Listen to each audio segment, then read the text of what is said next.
thing but done the total opposite? Perhaps the better question is, who hasn't? Our words and our actions don't always match. We commit to things we can't follow through, say things so surely, yet have many doubts inside. And we do this, weirdly enough, even to God who sees and knows everything. Think of those moments when you are deep in prayer, totally in love and humble surrender to God, eyes tearing up and heart full of sorrow, only to revert again to sin soon after. Remember those promises you made with such determination to God and to yourself, only to turn back on them the next day.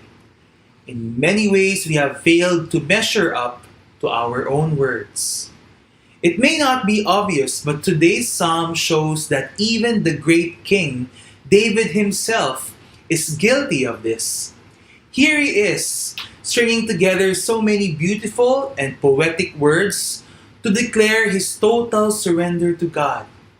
He shouts to the world that God will save him, that the Lord hears his cries and will come to defend him no matter what. So he has nothing to fear. And it's a truly powerful testimony that sets its listeners' hearts aflame. Yet what did David do? He wrote this psalm when he was held captive in the territory of another king, Abimelech. And to save himself, David pretends to be crazy. Crazy!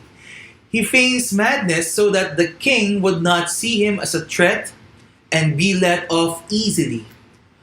When it came down to it, David turned not to God, but to his own wit and even lied his way out of a tight situation.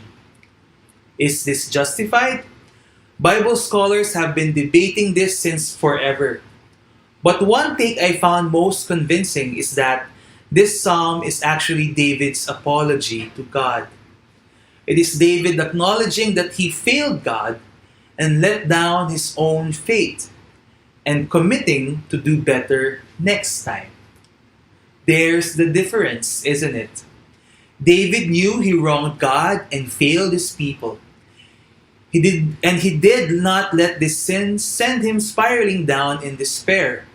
Instead, broken and humiliated, he returned back to God. David praises God in this psalm not out of confidence, but deep humility. He experienced firsthand how God is faithful. God still saved him despite his lack of trust and surrender. And this gave him confidence that God is merciful. God never runs out of chances to give for anyone willing to try again. My dear brothers and sisters, God's promise of salvation was never meant for the perfect and unfailing. Instead, it is made with us in mind, our weak, broken humanity due to sin. That is why His Son came to us as Emmanuel, God with us. His promise to walk with us at all times, and when we let Him, bring us closer to His heart, to our salvation.